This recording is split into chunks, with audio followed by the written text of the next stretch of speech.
Hi, welcome to How Literature Can Save the World, where we explore the written word's impact on our culture and our relationships with ourselves, each other, and the environment.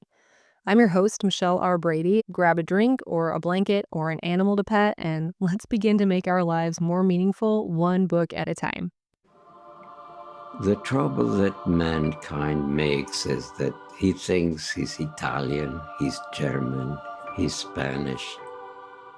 We're all humans on this beautiful paradise is our earth. So, hi, everyone. Today you get to meet Hugh Martin, so you're welcome for that. Hugh is a poet, and he's the author of In Country and The Stick Soldiers. He's the editor of War, Literature, and the Arts. He's an Air Force Academy English professor and a veteran. He is a former National Endowment for the Arts and Stegner Fellow and the recipient of a Yaddo residency, the winner of a Pushcart Prize, among other prizes. His work has been published in The Atlantic, New York Times, New Yorker, GQ, The Sun, among others. We'll have a whole we'll have his whole bio, and you can also visit his website for more information about his work. But welcome. Thank you so much for doing this with me. Thank you, Michelle. We are happy to do it. Yeah. Okay, so would you mind introducing your work and your career however you want to, not the way I've just cobbled together a bio from my internet stalking, and explain like how you became a poet, what speaks to you about poetry, just how you got here. Yeah, all of it. Yeah. No, thanks. So basically I joined the military about 3 months before 9/11. I was in high school in Ohio and I was a very, just poor student. Um, I and can't I believe got that.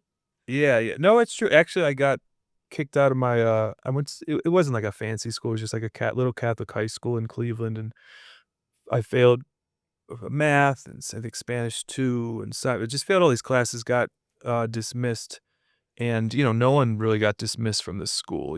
It wasn't anything posh or fancy. So I was, very low GPA, 2.0, something like that in the twos, and went to public school. And you realize your like kind of your career as a basketball player is over, or baseball, whatever, all the high school stuff. And so I joined up 3 months before 9/11, and then senior year, 9/11 happened, obviously, and, then went to basic training in Fort Knox, Kentucky, and, started school at Muskingum College in Southern Ohio, and then we got activated and went to Iraq. And so before I went over, I'd always been a reader, I mean, even since grade school, and that was just, I read for many reasons, just trying to, feeling dumb in school and kind of reading to, I guess, compensate that. But then when I came back in 2005-ish, I just happened to be in at Muskingum College in Southern Ohio. I was taking some English classes because those were the only classes I was usually good at. And the creative writing teacher, uh, Jane Varley, she just arbitrarily happened to be doing poetry for the creative writing class, and so I think, that was my introduction to, I guess I could say, like, contemporary poetry, reading poets of the last few decades, and, really being, kind of in awe of the voices and that kind of work.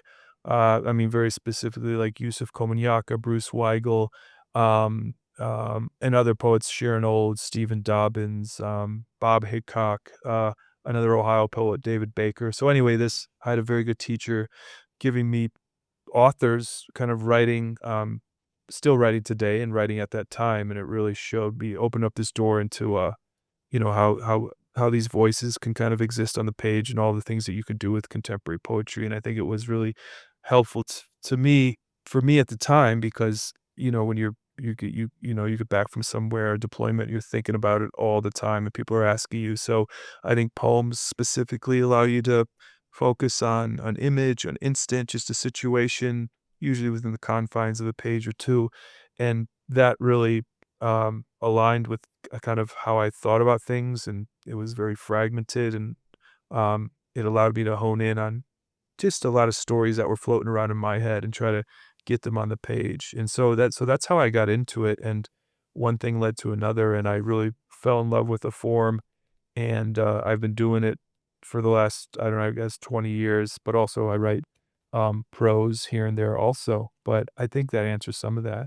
Yeah, so basically what happened was you deploy and you have all these ideas and all these things you're thinking about, and somebody, like, randomly, not randomly, like, you did seek out creative writing, but it just happened to be that this person Yeah, introduced you to something that you would really identify with and, run with. I mean, my god, I've been introduced to poetry, and it did not have this effect on me.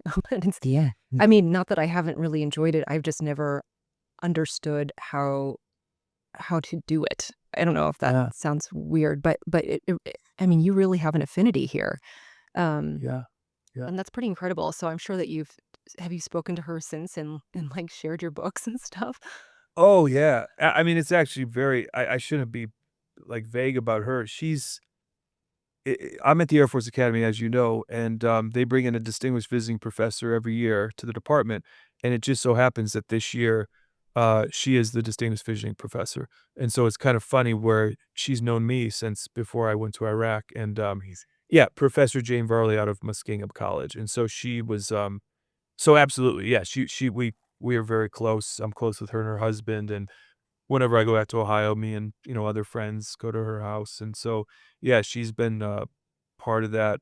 Because I wanted to stay in the military a little bit. My unit was just had a lot of friends, Mhm. and we were gonna go to, where were we go? We were going to Egypt, like a peacekeeping mission in Sinai Peninsula, Who and so I felt very guilty about not going, but, I was just tired of Iraq once was enough for me, and I knew we were gonna go probably back to Afghanistan, Iraq, whatever, so I got out, and it was just very difficult, but this was one of the reasons, just like, oh, she basically told me what an MFA was and was basically, arguing like, "Yeah, if you keep working on these, you can get into a program where basically they pay you to teach and write." And I said, "Okay, that sounds pretty good." And so it was kind of a path out of the military. So yeah, we're very close to answer that. Yeah. Yeah, so but with the teaching part, I'm curious because, not everyone ends up loving teaching, and I wondered, I don't know how freely you wanna talk about this if you don't love it, but, I just wonder if you found it to be as fulfilling as you expected it to be, if, helping students I mean, I can imagine, like, both sides, right? Like, I can imagine a scenario where you find a student like you were and have the power to help them and guide them and introduce the world to a new voice. But I can also imagine and maybe at the Air Force Academy because my husband went there, but that there might be some reticence from some of the students to really dive in. I don't know what you've found or how you feel about that.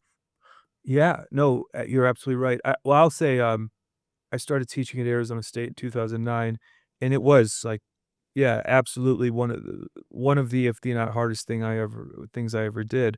And most people who start teaching, at least in college, or the friends I have, they say something similar. But even after being in Iraq, being in the military, there's no challenge like walking into a room, and this was roughly 25 students, and you're in charge and you got to run the show. And I also at the time I don't think I had the personality for it. I think I was probably too stoic from the military and didn't really, no, was definitely wasn't that fun, and, after my yeah, so I didn't know how to, because you gotta kinda Right. lighten it up. Yeah, so lighten up the mood in there, yeah, get them talking, so I think I was more of a kinda disciplinarian and very tough, and so it just wasn't I didn't know how to create a rigorous, challenging environment while also, making it, an enjoyable class and a place of encouragement, things like that, so I think and I guarantee I was not well, I certainly wasn't one of the better teachers, but I wasn't one of the worst. I think I was kinda the middle and a hard grader, and so, no, I hated it. The first couple of Oh. years, I was like, "I'm never doing this," but then you kind of fall into it, that's what grad students do, I feel like, they're just training, and they're kind of learning bad habits and, learning what their bad habits are and kinda working on them, and so after a couple of years doing that, then I got a gig at Gettysburg College. I really sort of found my sea legs, and no, it's one of the most rewarding, things that I do, and I really enjoy it a lot. I don't like the grading, but that's so typical. Most teachers don't like that. But yeah, just being in the classroom and, yeah, you look for students who maybe, were a little bit like you, but generally, I'm just trying to help every student, no matter if they're really, kind of top notch and they don't have any trouble, or if they're really struggling and lagging behind. I just try to be there for every student and give them, maybe share certain readings with them, give them some encouragement here and there, and also just try to give them a really positive college experience. Whatever they're trying to do in life, because most of these students they're not going to get into writing after college, obviously. So, yeah, yeah, Yeah, but you can get into writing, and just have it in your kit bag or whatever for whenever you need it personally and as a sort of yeah, therapy rather than try to get published and, nobody's making money here. So, right. well, I mean, if Good you point. are, that's a different kind of writing, I think. But yeah, yeah, I can see that. But I almost wonder, like, so when you grade, you would and it's so funny because I have a BFA, and so I know how I was graded, and I feel like I was mostly graded on effort and mastery of certain techniques, I guess, but it is a difficult thing, I would think, to grade somebody on their, innermost thoughts and feelings and how Yeah. creatively they can express them. I mean, that would be hard. It is, yeah. That's a great point, and I think I mean, this is a question they on a lot of these poetry or creative writing job interviews, it's like, Mm. how do you grade that type of work, creative writing? And I think, yeah, no one has the right answer, but I do think I try to stick to craft. Like, are they paying attention to lineation? Concrete imagery is a big thing. And just other kind of more objective parameters. If you write a poem, you try to keep it within 12 lines. It has to be about a certain subject. And I always have them write some kind of aesthetic statement where they talk, in prose, they write about the decisions they made and how readings from other poets informed the decisions that they made on the page. And so they kind of have to justify what they're doing. And so I think So that's one way deliberate, to, yeah. yeah, because they like, so it's a subjective and emotional. It's like, well, not really, because so there No, are some no. things where, yeah, You're so because I could say have a poem, don't use any abstract language, and Mm. they can't abide by that rule because they'll just screw it up. So, But wait, why does it have to be 12 lines? Is that a rule for real? And then why are oh, there rules?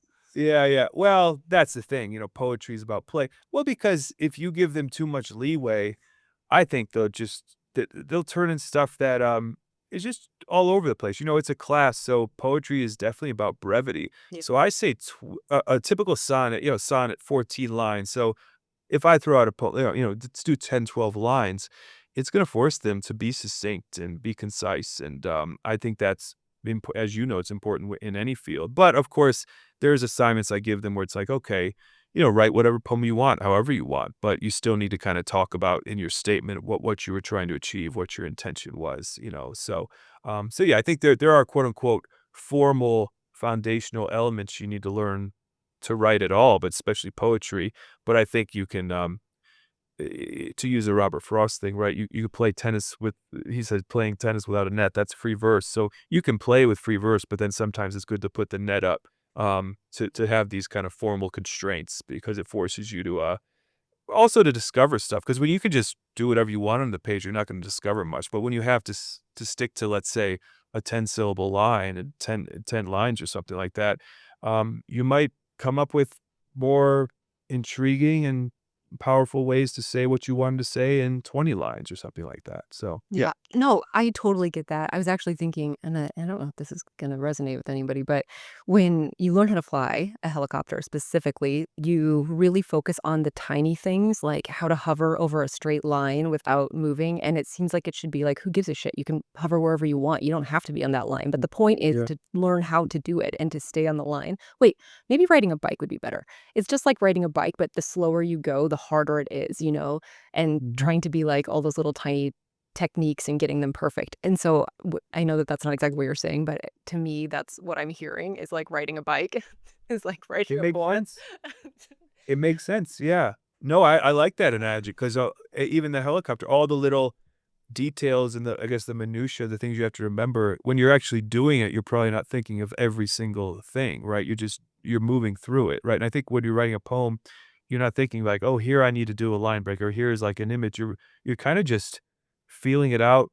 I guess I hate this word, but like organically and intuitively and trying to take it where it needs to go. And some of that might be um discovery, and some of it might be more premeditated and things like that. But I think when you're in the I don't know if you're really in the you're really moving through it and flowing, you're just kinda doing it, like just flying a helicopter or whatever. You're not worrying about, "I need to do this or do that or do this." I feel like it's I don't know, it's kind of intuitive maybe? Yeah. Yeah, so yeah, just to keep going with this for one more second, I definitely agree with what you're saying. I feel like you need to have the basic skills, and then you need to and then you get to the point where you can kinda just feel it, like you're saying, but I feel like then there's the editing, and the editing can come back, and you can so maybe if somebody's writing a poem and they're doing it somewhat organically, but they already have a base knowledge, so it's not too far from the mark, then when they edit, they can make sure it's back within the constraints. Is that kind of what you mean? Yeah, absolutely. Yeah, and editing's so important to that, right? Because you want whenever you're I always tell students, one of the biggest enemies of being a writer is just hesitation, so when you're writing a draft, don't overthink, don't hesitate too much, just do what you've been trained to do, kind of, right? Your training as in, like, from all the reading you have, from all the experience you have, from your practice of writing, but then when you go back and you're editing and you're revising, that's where you can be, a little bit more critical and things like that and make some of those decisions, but, yeah, there's no obviously, as you know, there's no, like, formula for it, so, yeah. Yeah, I don't know. You've made me feel like there really is a formula. Like, Well, I'm still like, yeah. the way I write is just whatever happens, happens, and we just see what the end is, and I feel like I would not do well in your class. I feel like No, I think you would yeah. I would feel like, "What is this mess?" Yeah, yeah, no, it's yeah, That's well, funny. and that's good too to write what like, to write, to see where it goes on the page, right, tell the story, but then go back maybe with revision or whatever and try to see if there's, like, a skeleton in there that you need to follow or something like that, but no, I'm with you, yeah, yeah, I get that. Yeah, I don't wanna change topics too abruptly, but I wanted to, well, I feel like we were in Iraq around the same time, and what I was thinking let me just frame this. So, I was reading one of your comments in the Times, and this is, again, a while ago, right? So, I think it was in 2013 or somewhere around there, Yeah. and you were talking about, uh, sort of the test of war, kind of. And if it's okay if I just bring this up, I was just kind of wondering because I know that one of the reasons that I enlisted was because I wanted a life worth writing about, and I didn't know I wanted to have adventures, and I didn't in my mind, I wasn't a girl, I was just a human, and I was like, "I wanna be like Hemingway and, go hunting and, like, do all these things, and I'm gonna have all these experiences, and then I'm gonna write about them."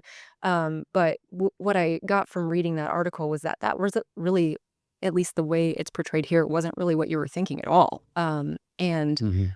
one of the things I wanted to just mention from that is you said that in the Red Badge of Courage, which I actually just spoke about with someone else recently, but before going into I'm just gonna read this. Before going into battle, Henry Fleming felt that he was about to mingle in one of those great affairs of the earth. I felt a similar sense, although in my case, I was about to watch and was already watching this great affair unfold. And then you like say clearly the word great as used by Crane is not meant to say that it's positive or celebratory, but that, quote, "his great is more associated with the largeness, the monumentality, the extreme effects upon the land and the people before, during, and after those first bombs fell, or in Henry's case, when the Union clashed with the Confederates." And then you go on to talk about your own experience, and I think that's really interesting, and I wonder I so I don't wanna go into the entire article, but I do wonder to what extent, all the things you've read and that you were thinking about prior to 9/11 sort of primed you, for that feeling, um, and if you would share any of the things that you read, and then I feel like I understand how you felt afterwards, but maybe you could explain, what your expectations were and how you felt that the experience either lived up or didn't live up to your expectations, if you don't mind. Yeah, yeah. No, and thanks for reading that quote. Yeah, I kind of for it was well, I mean, It was a long time ago, so years of ago. course, if Yeah. you don't feel that way anymore, it's totally fine, like, people do Yeah. things. Yeah, no, I do.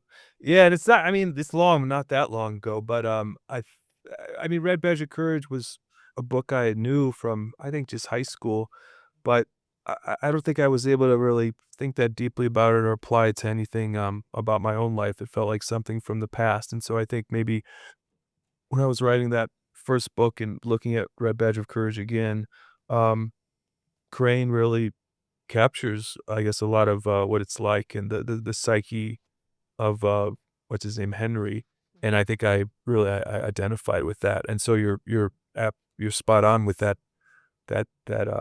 I don't know, assessing that word "great," what that really means. So what was your assessment? And I think that was spot Yeah, on. Yeah. I yeah, want to take credit. yeah, well, the way you explained it, yeah, and I think that's why um I can't remember who says this. Yeah, I can't her name escapes me right now. She's a theorist or something, but she just says, we always talk about how we're so against war and people hate war and we need to stop war and war is so bad, but we really don't like to acknowledge how much no, we actually just absolutely love war and we're fascinated by it. We can't stay away from it and we can't take our eyes off of it.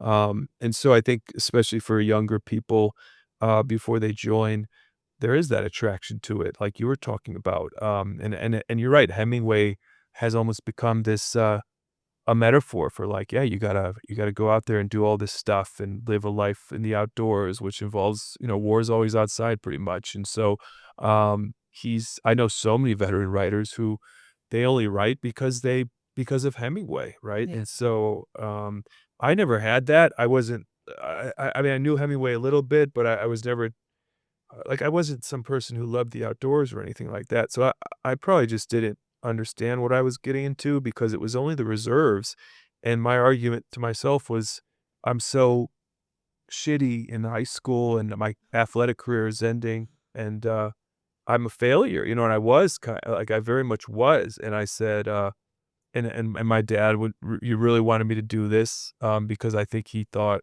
what was college money, it's kind of Yeah. the path forward. Yeah, all this good stuff, and so I think, it was like, well, I'll find some community and camaraderie, and, at the most, you get to I was very fascinated with boot camp, like, I'll get to experience Yeah. Army boot camp, and, yeah, that would be a big deal, and it felt like It's a some kind of test. Yeah. yeah, the It's tests, you guys for that you. Yeah, and you can right, see who you are and what you're capable of and all the things. Yeah. I know right. that feeling. Exactly, so but obviously, as join and even if you join the day before 9/11, I your was goals in and basic at ideas 9/11. Oh, really? Yeah, Yeah. so I have a little how yeah, idea. yeah. So when did you enlist or It sign was, up? in April of 2001, and then Okay. yeah, and then I was in basic on 9/11, and, yeah, I didn't think that I would be going anywhere. I just was like, I just wanted to d I mean, I wanted the college money, I didn't have any way to go to college otherwise, and I wanted to have adventures, and I thought I would just, see the world and not that whole thing about see the world and kill people, I just thought I would see the world, Right. and then, Right. yeah, and then that happened, and I was like, "Oh, shit, well, the real test is coming, I guess." Yeah, yeah, yeah. That's fun yeah, I joined June '01, so this is, like, basically a few months before me, so yeah, that's Oh, yeah, so we might be exactly the same age then, that's funny. I'm 41, yeah, so Oh, but well, I'm 42, but that's fine. yeah, about yeah, same thing, yeah, Same, same. yeah. Yeah, yeah, so, also, for listeners, I did not warn Hugh that I will be, like, randomly spot checking all of his essays that he's published places over the last, 20 years, so if he doesn't remember things, it is not his fault. Oh, no, I do remember that though, that 'cause yeah, that quote is from, Lions and Shadows, I know that, from World War One. So, yeah, it's a great quote. That 'cause and there's something cathartic too, where you're feeling something and it's I don't know, it's 2004 or 5 and I'm 21, and I'm like, "Oh, this guy said this thing 100 years ago about World War One, and it's basically the same way I feel." Even though I didn't want this test, it's like, "Oh, I see this is the attraction," so, yeah. Yeah, yeah, I totally get I definitely do get that, and I think, Mhm. I feel like a lot of people would identify with the idea of I'm just trying to figure out what we're capable of. I actually am writing an article right now, but I'm thinking it through as I write it, and one of the things I keep thinking about is the idea of privilege and, nepotism and cronyism and what it really takes away from us, and I mean the people that it's supposed to be benefiting. I think if you don't have a chance to prove yourself to yourself, then you don't have the confidence that you get from knowing that what you can do when you have to. And I remember when I was in high school, I was always so meek and quiet and kind of scared of everything. And the army is really what made me realize all these people are fucking idiots just like me. So if they can do it, I Right. can do it, you know? Yeah, that's a yeah, Yeah, yeah, I love that. which is No, that mean to say, but no, I I mean, think I was too. So yeah, well, I think everyone's living quietly with their insecurities, right? And so when you're in especially being in basic, you really see how most people are pretty confused. I mean, there are some good leaders, but most people are just running around. They don't know what they're doing, so, yeah. yeah, or they have a lot of just bravado and fake it till you make it energy that I think that sometimes they don't realize is so see-through. There's something to be said about someone who really believes in themselves versus someone who's faking it. You can just tell. Right, Um, right. but I do want to get back to one other thing. So this is something you wrote for the American Scholar about the dogs. And I'm Yeah, sure you'll remember this because it wasn't that long ago. right. And I think this really hit home to me in a lot of ways.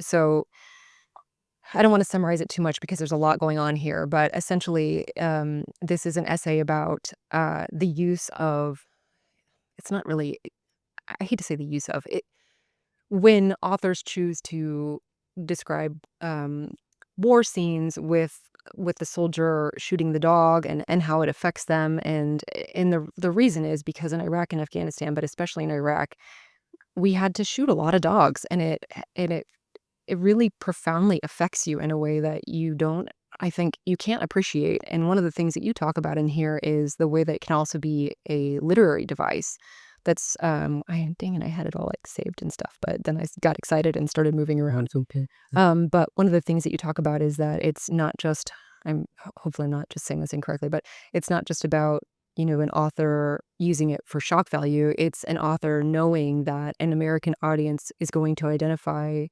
really emotionally with killing an innocent dog more than they would killing the enemy, quote unquote, depending on how you look at it. Um, and I think that there's a lot there.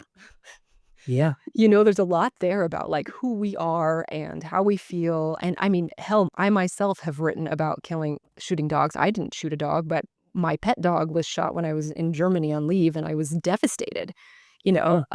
and I I don't know. I just wondered if you've thought more about this, since then, and I know that you have some poems about, similar, like, around this topic as well. And if there's anything you wanted to say, because I know I'm just babbling incoherently, and you wrote it very eloquently, so Oh, yeah.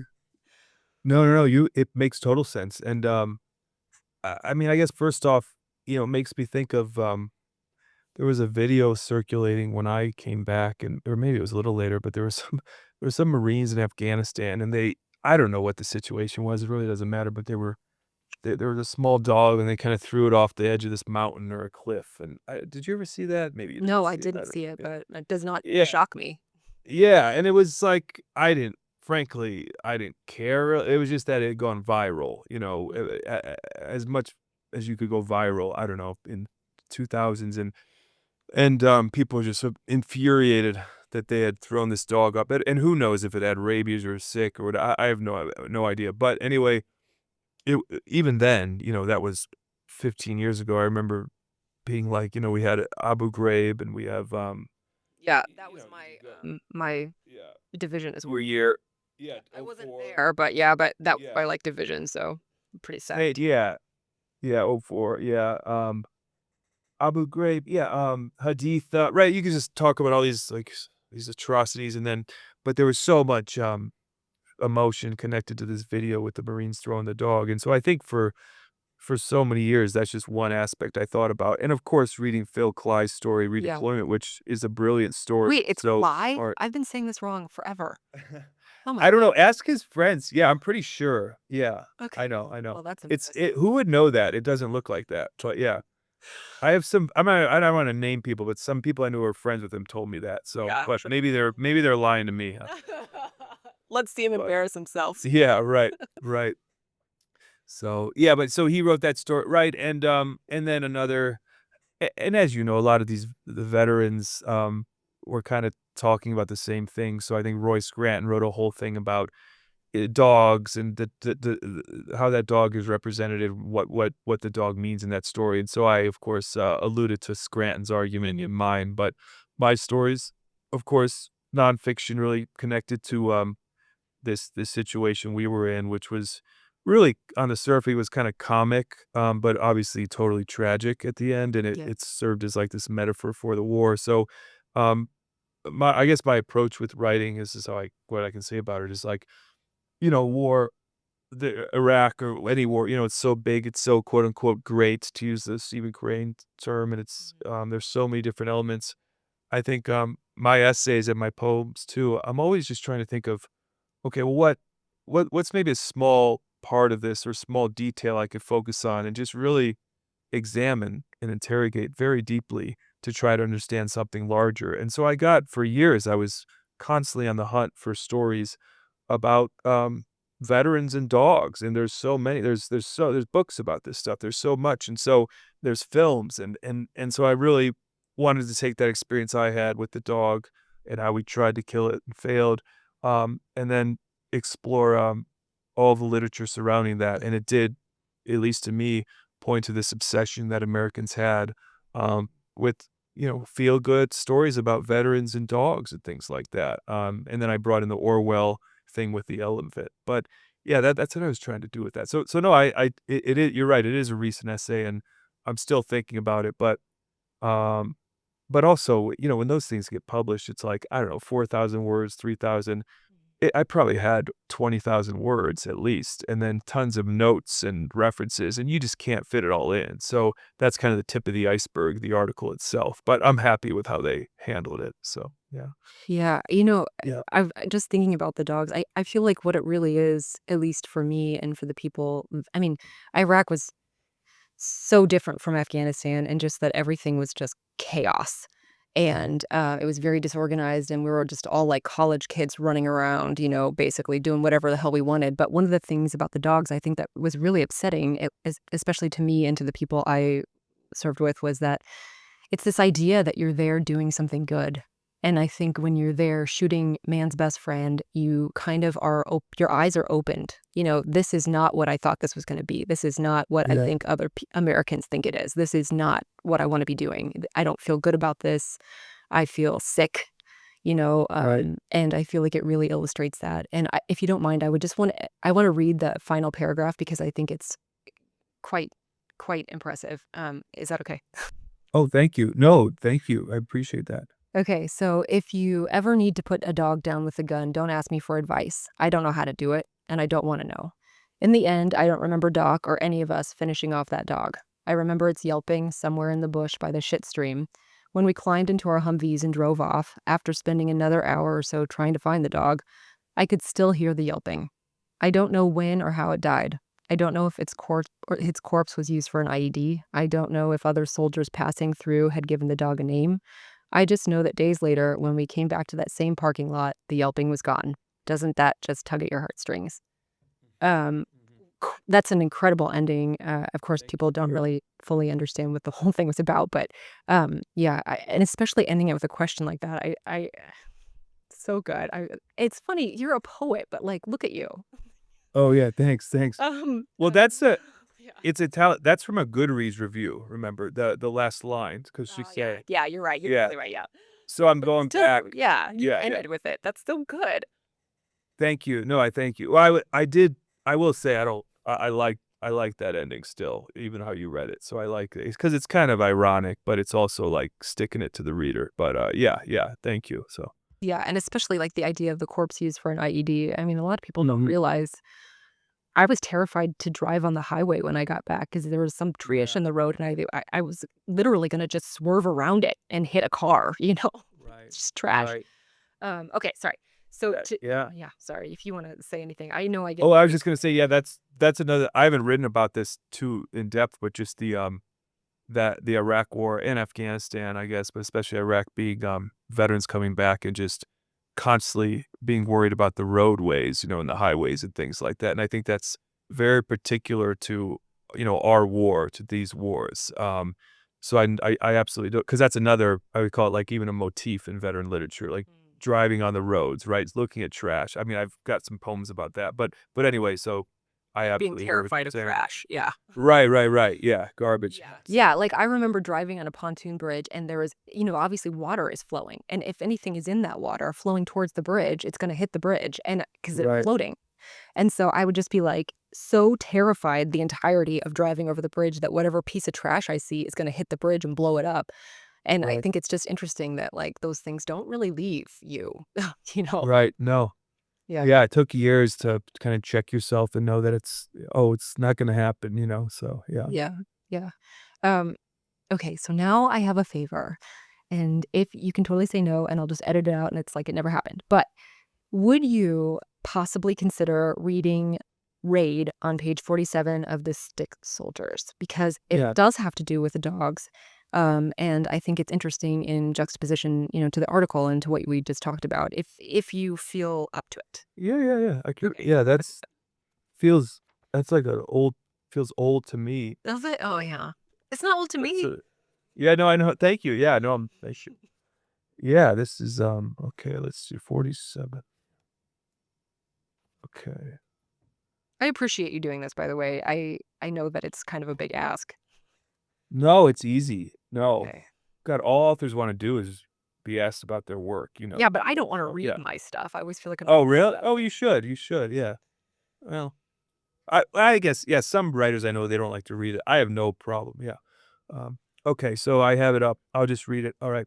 Raid. A dozen thin dogs bark and follow us as we walk the paths of the village. Darren wants to shoot. He holds his muzzle, inches from a wet nose. I swing at one with the shovel, and it jumps back, circles our squad. Sheikh Sharif greets us like guests, offers chai, shakes hands. Face covered with green cloth, the informant points to the layers of compost, straw. Wolf swings the metal detector. I dig, open the ground, toss dirt with orange peels, blackened tomatoes. Sergeant Kenson stabs a shovel straight to the split earth, feels for steel crates. After an hour, our necks stain from sunlight. The dogs pace in the dust. The sheikh smiles, holds his infant son, says mister, nothing, nods to the upturned ground. He kisses the child, hums a song. When LT wants to leave, I give the ground some final stabs, kick the dirt over upturned dirt, then stand in the never dead sun and all that's left, a deep hole of nothing, and the dogs circling with dried tongues. Yeah, yeah. Yeah. Yeah. I just I mean, I know that, like, several of these poems really resonated with me, and Well, thank you. Thank I and the thing is, though, you never know if I know that these resonate with other people, so I'm not trying to say that it's not, but it's hard to know, like, when you've had such a similar experience, how much of that is I guess what I'm actually trying to ask a question, but I'm just stuttering around, but my question is, how do you share with other people something that they can never experience? Like, how do you know the Yeah. words to use that people will understand? But Yeah. also in yeah, I'm sure you know what I'm trying to say. Yeah. No, no, I think, I don't always know, right? I don't think we ever really know, but I will say looking back at this poem from a long time, because as I was reading it, I've Mm. forgotten I'd written it this way, and I would write things a little bit differently, at least if I were to write this again, but, You would? yeah, totally, totally, yeah, just, I love it. thank you, no, thank you, I mean, I don't know, anytime you go back and look at old work, you always see it differently, Yeah. but that yeah, thank you. I think what was happening, I read a lot of Bruce Weigel. If you know him, I mean, you might wanna interview him at some point, but he's, probably one of the most important poets I read when I came back from Iraq, because he's from Ohio, went to Vietnam, and actually well, not to get too into it, my parents are from Lorain, Ohio, Mhm. and they went to high school with him. Oh, crazy. So this is just like a small world. Also, Toni Morrison's from Lorain, Ohio, so it's a interesting town. So his Sounds like a good poems, town. yeah, it's a good town for. I mean, yeah, it's not the best in many ways economically. Things aren't good, but yeah, a lot of writers, but this poem, it's so much based on it's a list of images, and it's just a scene, and the scene unfolds with each stanza. There's very little internal, um, dialogue here. The speaker is just kind of recounting everything. So I think I was writing a lot of these poems where I tried to be just keep the emotion muted and stay as objective as possible, but And let try to us see recount it, yeah. yeah, exactly right. So the audience can kind of see this all unfolding cinematically. And I think Bruce does this much better than me in a lot of his poems about Vietnam, where the language is, like he has a PhD, whatever, but the language is, it's everyday colloquial, plain spoken language. And I think that's one thing I learned from him, but also poets, other Ohio poet James Wright. I mentioned Sharon Olds earlier, but yeah, using plain language about situations. Um, to reach readers, but also being very sparse with any excess adverbs, adjectives, trying to use strong nouns and verbs, and really just give readers kind of the I guess the meat of what they need to see, so it's very tangible. There is a little I know slant rhyme in the poem and attention to sound. So yeah, I think just the narrator to me, the narrator isn't always so quiet when I write poems now, because this narrator is just almost just recounting I'm doing this job, Right. and that's it. But anyway, yeah, yeah, that's what I was thinking about. So it's interesting that you say that you don't write that way as much now because I love writing that way and obviously I don't write poetry, but what I do write, I like to really describe a scene, but I really don't like to describe an interior monologue or thoughts and I've gotten a lot of negative feedback about that, but I really like the idea of somebody else just watching this and Yeah. seeing what they're supposed to be seeing, like or something that I didn't expect even. So when you say that you write, more, like, differently now, do you mean more, like, in country, or do you mean, like, since then what have you been doing? Like, what else are you doing right now? Maybe we should Yeah. start there. Oh, yeah. No, that makes sense. Yeah, I think within country, I try to pull out of the, I guess very at least to me, it felt like kinda confining and narrow and just claustrophobic soldier point of view, and so in country, we're in the present moment in Iraq, but I try to zoom out, temporally, right, and take us backwards in history, move forward in time. There's also other persona in these poems where I'm focusing on some Iraqi children. I have some voices of interpreters, even voices of, like there's this whole 50 cal gunner sequence, when we had a 50 cal gun on a truck, but that was never my job. And so, and you know this in the military, it's like totally taboo to talk about something that you didn't do or that you weren't involved in. And so I was trying to, I drove our Humvee and that was my role and Mm. but we did other stuff. But the 50 cal gunner, was like a specific job. So I wanted to write these poems in the voice of him because, it just that his vantage point, like he's seeing Iraq, through the sight aperture of a 50 cal, and he's on top of the gun, and he's out there, and he's exposed, and I've been up there many times, like, sitting up there and doing stuff up there, but, anyway, just more a diversity of, I guess, perspectives and a wider, larger panorama of the war, but, that's much different than Stick Soldiers, where it's very much like yeah, it's a version of me, of a young soldier reckoning with this It's stuff, very personal. recounting it.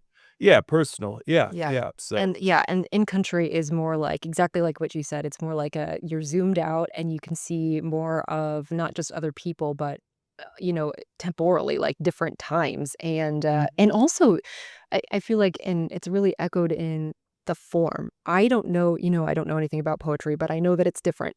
And you have a lot of different kinds of just structure here. And I don't know if you I mean, we don't have tons of time. I've kind of been wasting our time. But would you mind talking about like the structural choices? Because I'm very curious about, you know, why you chose certain structures for certain viewpoints. If that's something that you have, I'm sure you've thought about it. Can't imagine you haven't.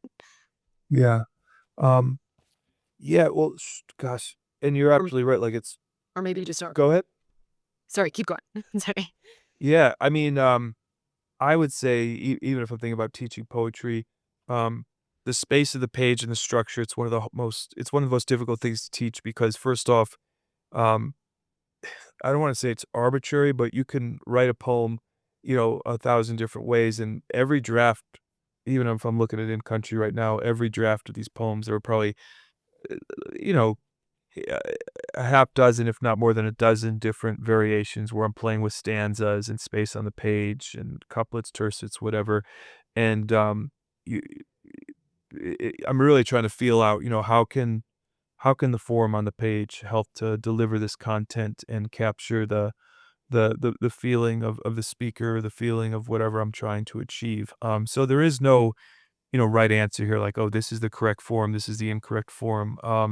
There's been a lot of poets, I think people have talked about, even Auden is an example where he revised his poems so much, people say they got worse, right? So if you're reading his poems, you should read like the earlier ones because he wouldn't stop revising. And I think another poet, John Carl Ransom, did that.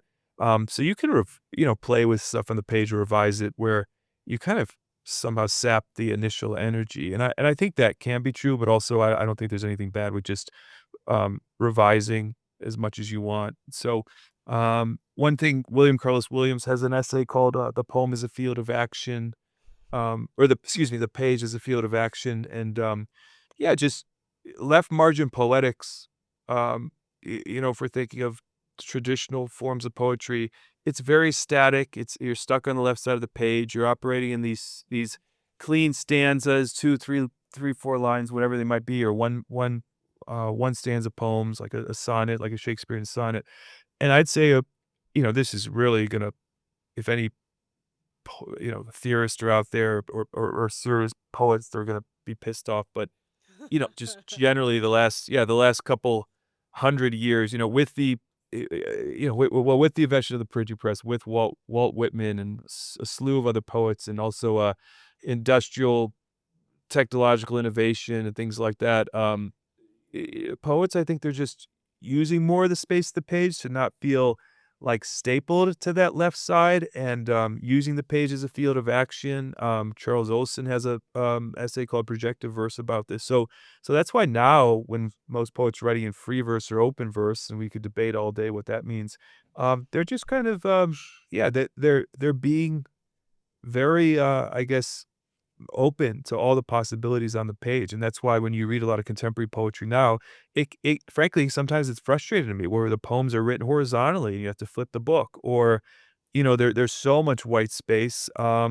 It's like a waste of paper or something like that. And so for me, even Six Soldiers, right, is pretty left margin poetics, and I'm pretty, I stick to stanzas. And then, even the first poem, In Country, the title, I really wanted just the reader to experience a little more energy with the voice, and when you're greeted by a certain phrase, its location, its delineation can kind of create a certain emphasis and forcefulness there.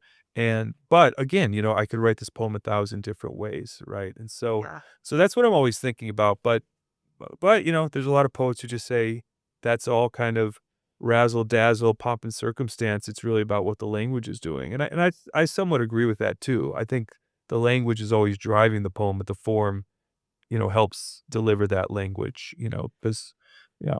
So here's what I tell me is if this summary makes any sense. What I feel like you're saying, and also what I see when I look at this book specifically, is that it looks the way it feels. Like, Yeah, the yeah. way it's organized looks how it feels, but I do hear what you're saying because when somebody reads a poem, you don't see it. If they're reading it to you aloud like you did before, if I didn't have my book with me, I would not know what it looked like, and maybe Mhm. you can read it differently, but or in some way that could I don't know. I mean, I don't know if you could read it differently. Can you read it Yeah. in a way that shows its structure? I don't know. Can I mean, you can try, yeah, not the visual, the movement, but, Right. I always tell my students, like, try to honor the line breaks, right? If you're reading Okay. through a line break, you don't just read it like prose. That's meant to take a breath, to pause. It's like a half comma, right? And it doesn't mean you need to be overly dramatic, but I think, what you're talking about is absolutely right. Poetry was never meant to be on the page. It's from the oral tradition, and even printed poetry, it's generally a new thing just with the printing press. So I think, many people would say it's kind of a travesty just to keep poetry on the page. It should be spoken out loud and based on the breath and the all kinds of rhythmic elements and sound. you can get a sense of how it might look if it were down on some kind of, I don't know, parchment paper or something like that. But you're right, you can't the visual part of it, that just comes with, frankly, I mean, the printing press is industry, so because poetry is this industry and everything's in a book on the page now, people are just using, paper to kind of, yeah, to flex the form and see what can be done because you're right, it is all about the movement of the eyes and things like that, so. Yeah, and it's kinda cool though, right? Like, you get this whole second life that Yeah, was only from seeing it. It's like it has 2 lives. It has the one where you hear it, and then the one where you get to see it however it is that you felt like you would wanna set it. Yeah, right, it's really cool, and I would definitely just recommend to everybody both of these books. And the cool part about poetry is that, like, you don't have to spend all day, reading. You could have a poem or 2 and then at a traffic light, or, like, while you're waiting for your kid to get done with something, and so I just have them in my car after my friend, Sarah yeah, explained that that's what she did with short stories, and I was like, "Hell yeah, that's a great idea. I'm gonna just have right. all kinds of books in my car." Yeah, Uh, absolutely right. No, and that is, yeah, I know people just read a couple here and there, so absolutely. So that's a good way to put it. Um, so and here but also non essay, essayists and short story True. writers, as you know, they're playing with the page too. I see a lot of that with essayists, right? You Using are, for sure. yeah, yeah. You are very Well, creative. well, yeah, but I mean, I see like what is it? The Bluettes book, Maggie Nelson, right? That's just all these Yeah. little, yeah, 2 or 3 line sections that, and is it poetry or prose? It really doesn't matter, but I think the space of the page, it reads almost like just, I don't know, little Post-it notes. I mean, it's much more complicated than that, but I think we like that the space gives us breathing room and it can create tension. When we see a big block of text, right, we're already kinda resistant to that, especially in the 21st century, right? So Yeah, I know, right? And why should it be that way? I mean, yeah. but on the other hand, people still, like, pass around viral, like, photos of the fattest books they can find, and it's Yep. some sort of, like, challenge to see if they can read it and if they can talk about it, intelligently at the end, and I don't know, I sort of just think I don't have a lot of time, and I wanna spend it with something I really enjoy, and whether or not that's long or short, it doesn't necessarily matter, but it's certainly not I don't have time for the challenge, but, just Yeah. for its own sake. Like, Oh, I totally agree. Yeah. oh, yeah. Yeah. This is Can't waste. Yeah, yeah. Go ahead. Yeah. I just was gonna say, this sucks because this is, like, the end of our hour, and so I know that every single minute after this, I'm gonna have to edit everything that we say and get rid of it. And it always makes me sad, but I do wanna ask you, do you have book recommendations that you haven't mentioned or anything I didn't ask that you wanna talk about or plug? Do you wanna talk about the magazine? Anything? I don't want to just end. Yeah, yeah. Let's see here. Well, also, I was just gonna say, you were making me think about the poetry conversation. It's good to have it capped at 60 minutes, right? It's kind of like the forum where you have 20 lines. Because if you can keep going and going, right, it just gets too long or cumbersome, and people don't want to listen or don't want to read it. So I think smart to have it capped, at Yeah. at the time at the time step you want. For readings, I mean, I've been reading. I'm teaching a lot, grading stuff, but I did read uh, this book, Confederates of the Attic by Tony Horowitz. It's I think it's 20 years old, but he documents his travels with the Civil War reenactors. It's a incredible book. And then I read Oh, that's interesting. yeah, it's funny. It's nonfiction journalism. And then I just read Virginia Woolf's first novel, The Voyage Out, and I think it's one of the best novels I've ever read. I haven't read that, She, actually. yeah, she wrote it in her 20s. Really incredible. So yeah, I'm teaching and that takes up so much time, but I always have books that I'm kind of slowly Yeah. knocking out. But those are just a couple now. Maggie Anderson's new book of poetry called Dear All, and then Corey Van Laningham's got a book of poetry, Reader Eye. So anyway, those are some things I've been reading on and off here that I would recommend to anyone. Yeah. So That's awesome. This has been really great. Thank you thank you. thank Thank you you for so much. no, no, thank you for yeah, happy to do it, and thanks for all of your close reading, and I really appreciate the questions, and so yeah, it's wonderful. So thank Well, I do feel kinda bad, though. I want to be somebody who This is not gonna be on the thing, but part of me is like, I don't think I need to have some sort of class in poetry to be able to appreciate it because I know poems I love.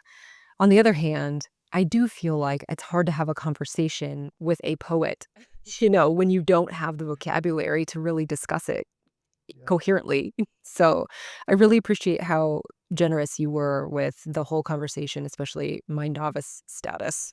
Oh, no. No, no, no, you everything was great, and no, I would say you don't need a class on it, but yeah, the more you're reading it, the I think you see this stuff, but I just have some of these, like, a lot of these craft words because teaching it, right, you have to, it's like the shared language, and there's stuff in prose and fiction especially I'm probably not aware of, but yeah, it's like the military, it's just a different jargon, right? Right. And so even talking about like a caesura, you have to go over that with students, but it does help them think about the white space, after Is that the word for it? yeah, caesura. Oh, Yeah, like a that's so caesura, cool. and it looks like CAE, but no, and it's you were saying, what you were right about privilege, and I don't know, but just yeah, I've been privileged to be in classrooms with so many great poets and I've been able to kind of just learn from them and things like that. So yeah, just yeah, so that's but I hear you. Yeah, it is a foreign language sometimes, so yeah. Well, I appreciate it, and Yeah. this has been really great, and that's all I can say about that. Thank you so much, Hugh. Yeah, thanks again, Michelle. All right. Thank you so much for listening. Until next time, and in the words of my daughter, Let's hip hop our way out.